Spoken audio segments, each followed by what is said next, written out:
Hi, magandang gabi po sa inyo. Gusto ko pong humingi ng pasensya sa inyo na hindi po ako makakapagbigay ng a second reading of the day today because medyo masama po yung pakiramdam ko. As you can see po, I am 155 over 139 and talaga pong bigla na lang po akong nahilo ay nagtaka po ako, no? So nagpapasalamat po ako doon po sa isang client ko tonight na napakabait na sinasabi niya po sa akin na health is wealth at unahin ko po yung health ko, ganyan-ganyan. Pero po, pasensya na po talaga kung hindi ako makakapagbigay ng reading of the day. As a matter of fact, nanginginig pa po ako, no?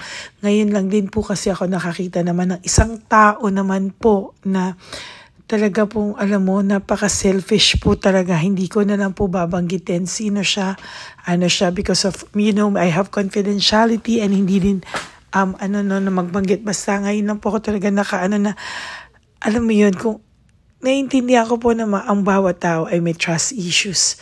Pero, alam niyo po, tao lang din po ako na sana naiintindihan niyo po na masama po yung pakiramdam ko. At ayoko pong ituloy ang reading kapag po masama ang pakiramdam ko. And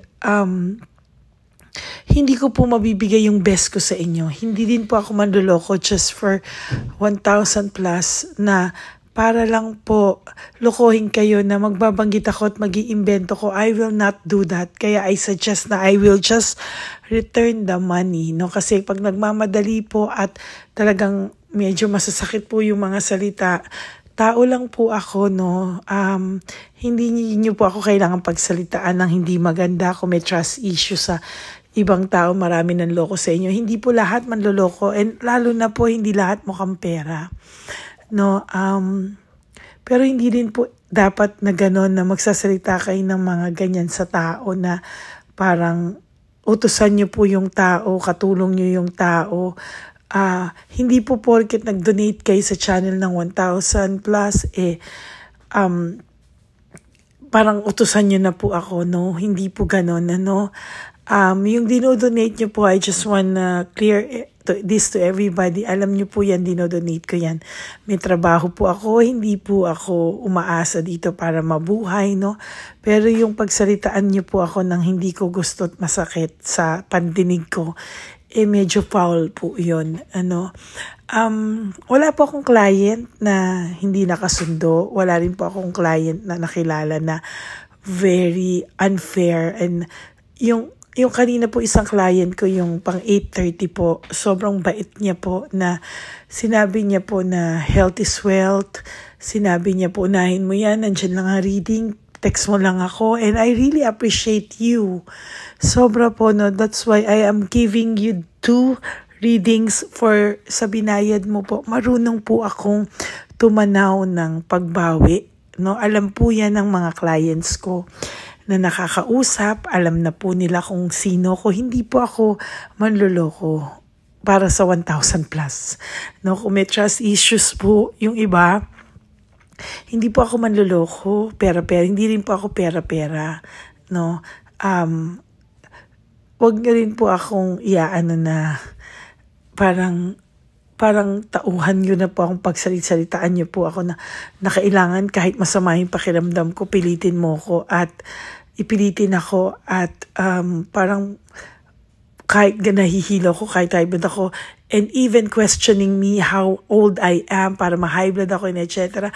Pinadala ko pa po sa kanya yung picture ko and yung BP ko and sinabi ko po na wala po sa age ang pagiging high blood ng isang tao. As a matter of fact, hindi po ako high blood talaga na everyday. No, minsan tumataas lang din yung ano ko. And for you to force me, hindi po ako manloloko. If I don't have the energy, makikiusap ako. And I will be honest because sa channel ko po, I can only give my 100% honesty.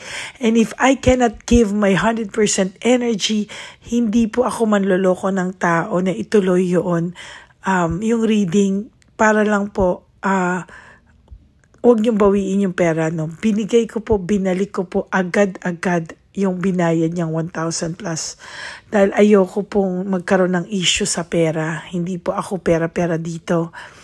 And as a matter of fact, nagdo-donate po ako, no. So, nasaktan po ako sobra talaga, no, sa inasta niya. First time in my life, sa pagbabaraha ko po, may taong gano'n na, no.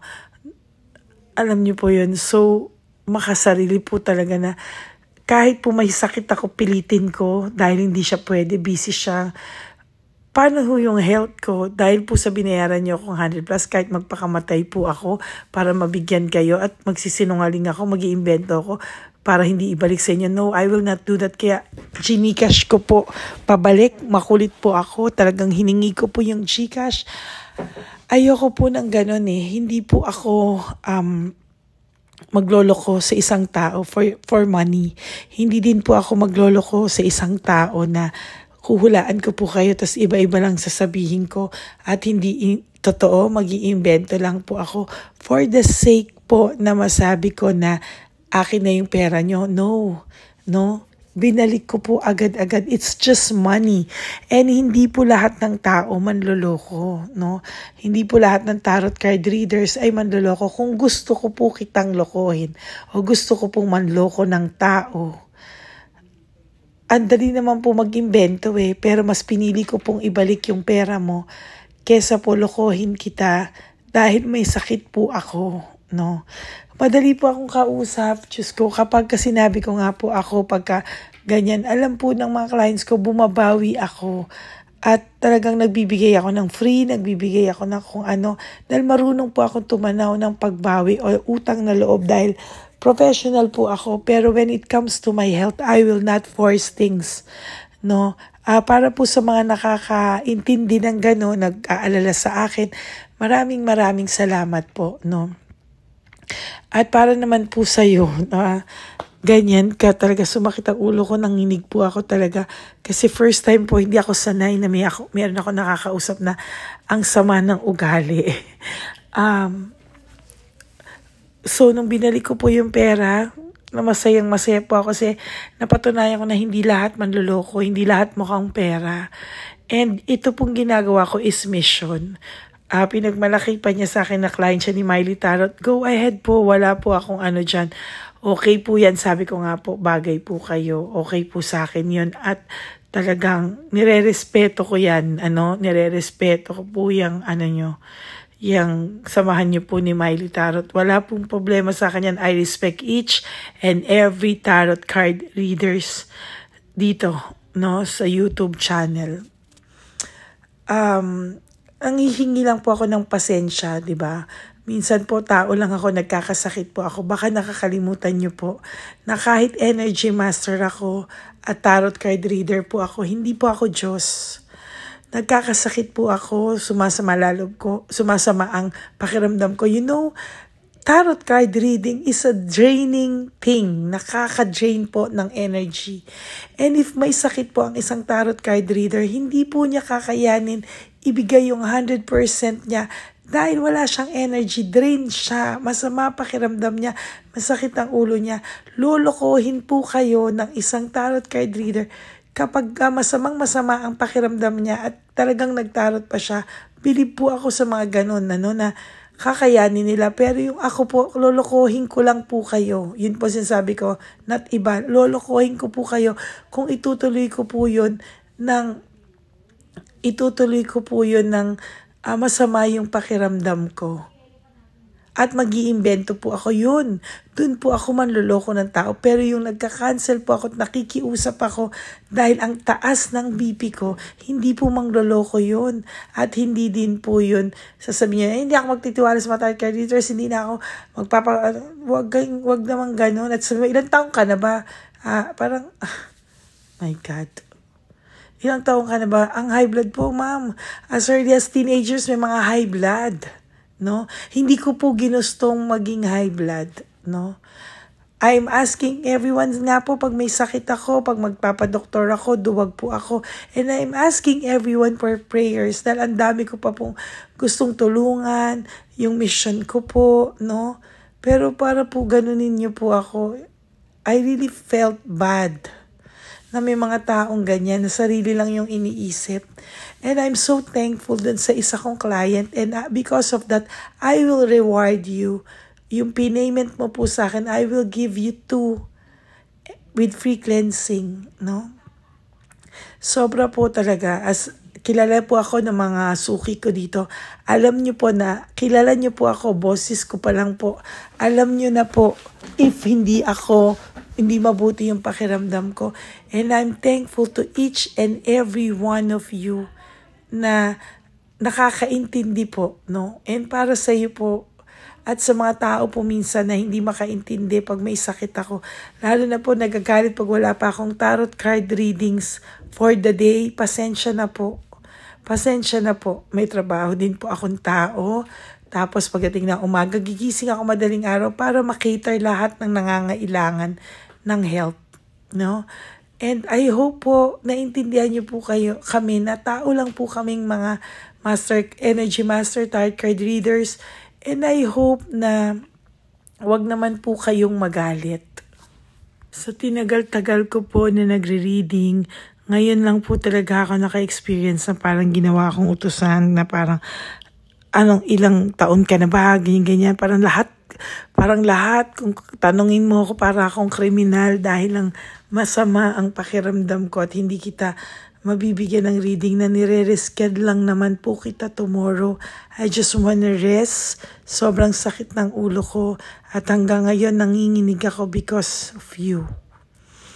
No, pero I will let this pass. Nabalik ko na po sa yung payment mo. Ganyan ako kabilis po magbalik ng payment pag hindi makakaantay at masama ang pakiramdam ko kesa lokohin po kita. Hindi po ako ganong klaseng tao. And I hope to all my Lady Elena friends, family, and subscribers, thank you po for your prayers pag masama ang pakiramdam ko. And thank you po sa lahat ng clients ko na mababait. At for the past months and pag masama ang pakiramdam ko, wala po ako naririnig pag nagre-risked ako. Kaya marami pong salamat, no, sa lahat po sa inyo at sa lahat po ng bashers na, alam mo yun, hindi po makontento, nagagalit po pag wala akong reading. Minsan pag may sakit ako, wala ka pa bang reading? Wala ka pa bang, parang, ayoko na lang po magsalita, pero pasensya na po kayo. Hindi po ako perfecto, hindi po ako superhero. I'm just a simple energy master and a tarot card reader na gustong tumulong at magbigay sa inyo ng no. Ang dami niyo po sinabi na kasi naniwala ko sa lahat ng mga sinabi mo. And ano pong magagawa ko? Kasi high blood po ako ngayon, di ba? Ayoko po kitang lokohin. Ulit-ulitin ko po sa yun kung gusto kitang lokohin. Hindi ko po ibabalik ang pera mo. Mag-iimbento po ako at pipilitin ko po mag-reading sa'yo at iimbento na lang po ako. Pero I'm not like that. I am an honest person. Iniingatan ko po ang bawat feelings ng bawat kliyenteng nagpapa-reading sa akin. And I value their trust na, alam mo po yun, kaya ganun ako. Pag hindi po pwede, ibabalik ko po yung pera. Ayoko po ng ganong klaseng proseso, no? Gusto ko po 100% honesty lang ang ibibigay kong reading. And if hindi ko po kayang bigay yun, I might as well return your money, your donation, ano? So, maraming pong salamat sa inyong lahat na nakinig. Pasensya na po. I just have to voice out. Nanginginig po kasi ako. First time ko pong naka-experience ng ganun klaseng tao. And nagpapasalamat din po ako sa isang reader, sa isang subscriber ko na naintindihan po niya. And because of that, I will reward you. Don't you worry. I will reward you and may God bless you. Sa lahat po ng hindi ko samaan loob na hindi ako makakapag-reading tonight for the second reading, I promise to give you a reading for tomorrow. Huwag po kayong mag-alala, ha? Magre-reading po tayo. Huwag po kayong mag-alala. Magpapahinga lang po ako tonight because as you all know, dumating ang mommy ko from States. I'm so busy sobrang busy din po namin sa work. Plus, ang dami ko pong readings. Bumibigay din po yung katawan ko. So, pasensya na po talaga. And thank you very much po sa lahat ng nakakaintindi. I promise to be back tomorrow for another set of general reading. Pasensya na po ha. Again, tao lang po ako, napapagod. Pero pinipilit ko po yung best ko para sa inyong lahat. Ilan po kayo? Libo-libo po kayo. Hindi lang po isa or dalawa. Libo-libo po kayong nangangailangan sa akin. Kaya pag may times po na hindi ako agad nakakasagot sa good morning nyo, pagpasensyahan nyo po. May mga times po na hindi ako agad nakaka-reply sa mga messages nyo, inquiries nyo, pasensya na po. Pero I'm trying my best to answer you, all of you. Libo po kayo, sinasagot ko personal, araw-araw. Okay? Maraming salamat po. God bless you and I love you all. Bye. Good night.